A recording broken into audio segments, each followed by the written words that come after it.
Alright, Shalom. First and foremost, I want to start this lesson off by giving all the praise, honor, and glory unto Yahweh Ba'ashem Yahushai Ba'ashem Rakakodash. Double honor to the apostles and elders of Great Millstone. Honors to our brothers who are fervently preaching the word in sincerity and in faith. Shalom to the sincere Aquat. Sheesh. Slakia. And shalom to the scattered Israelites who are amongst these heathen nations and look like these heathens. Now this lesson is going to be a quick one, just based off this magnitude 5.8 earthquake that struck North Island of New Zealand region. So through the Spirit, I'm going to read this quick paragraph, get some precepts, and Lord's will, you're edified.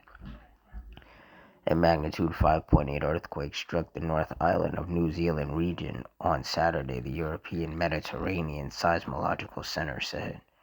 The quake was at a depth of 10 kilometers. EMSC said. Isaiah 29:6, Thou shalt be visited of the Lord of hosts with thunder, and with earthquake and great noise, with storm and tempest and the flame of devouring fire. And if you pay attention and you're, watching, then you see what's going on throughout the world. There's a lot of earthquakes, a lot of storms and tempests, and a lot of fires. Just as the scriptures foretold that there would be in these last days, as signs of the Lord visiting the world which he made. Matthew 24:1, and Yahushua went out. Salakia. And Yahushua went out and departed from the temple, and his disciples came to him for to show him the buildings of the temple. And Yahushua said unto them, See ye not all these things? Verily I say unto you, there shall not be left here one stone upon another that shall not be thrown down. And as he sat upon the Mount of Olives, the disciples came unto him privately, saying, Tell us, when shall these things be? And what shall be the sign of thy coming and of the end of the world? And Yahushua answered and said unto them, Take heed that no man deceive you. For many shall come in my name, saying, I am Hamashiach, and shall deceive many. And ye shall hear of wars and rumors of wars. See that ye be not troubled, for all these things must come to pass, but the end is not yet. For nation shall rise against nation, and kingdom against kingdom, and there shall be famines, and pestilences, and earthquakes in diverse places. And when you look up the definition of diverse, Salakia. But when you look up the definition of diverse, it means many or multiple. And once again, if you're watching the news and watching what's going on throughout the world, you can see that there's earthquakes happening in many and in multiple places all over the world.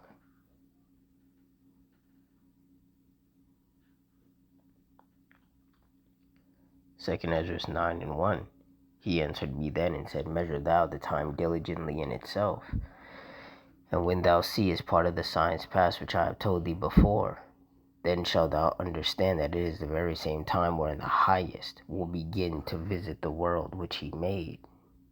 Therefore, when there shall be seen earthquakes and uproars of the people in the world, then shalt thou well understand that the Most High spake of those things from the days that were before thee, even from the beginning. For like as all that is made in the world hath a beginning and an end, and the end is manifest, even so the times also of the highest have plain beginnings and wonders, and powerful works and endings and effects and signs. And these earthquakes are some of those powerful works from the Lord, and signs letting us know, where we are in prophecy, where we are in this timeline.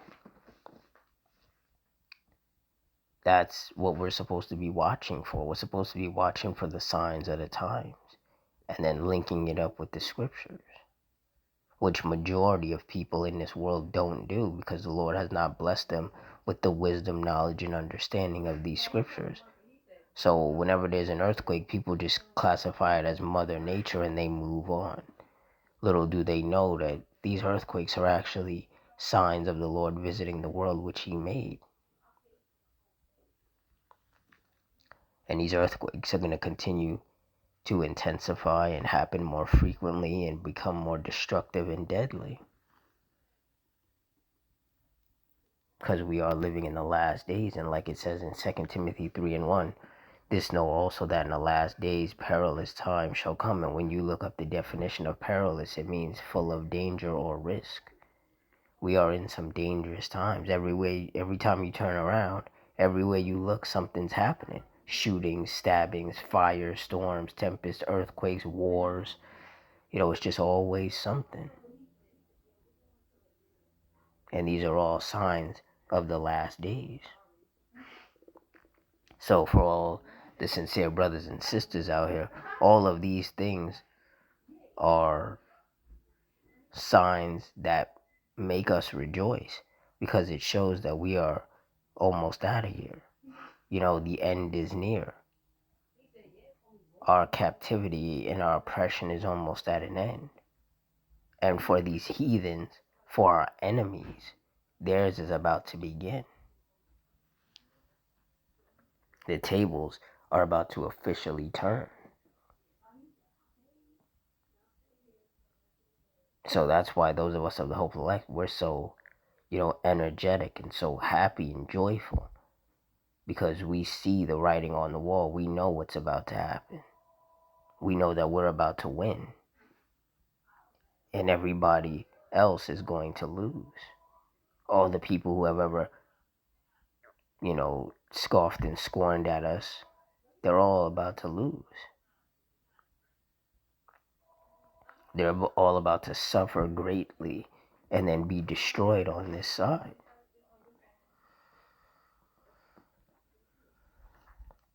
Especially Esau, the so-called self-proclaimed white man, and his wicked woman and their wicked spawn. They're all going down.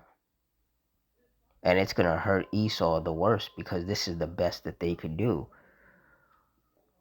With the 500-year head start that they had, the way the world is the best that these Edomites could do. They got control over the whole earth, and this is the best they could do. And now it's all going to crash and burn, and they're going to crash and burn right along with it, and they can't stop it. Watching these Edomites suffer, watching them cry as everything that they've stolen gets stripped away and destroyed. It's a beautiful thing to be able to witness the fall of our enemy.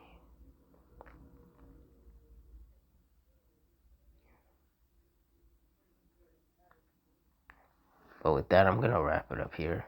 In closing, I want to give all the praise, honor, and glory unto Yahweh, Ba'ashem Yahushai, Ba'ashem Rakakwadash, the water Yahweh, Ba'ashem Yahushai, for putting the spirit on me to do this lesson. Double honor to the apostles and elders of Great Millstone. Honors to our brothers who are fervently preaching the word in sincerity and in faith. Shalom to the sincere Akwath, and shalom to the scattered Israelites who are amongst these heathen nations and look like these heathens. I hope you all stay strong, stay safe, stay fervent, stay circumspect, stay prayed up. Adawan Ratazah. Till next time, Shalom.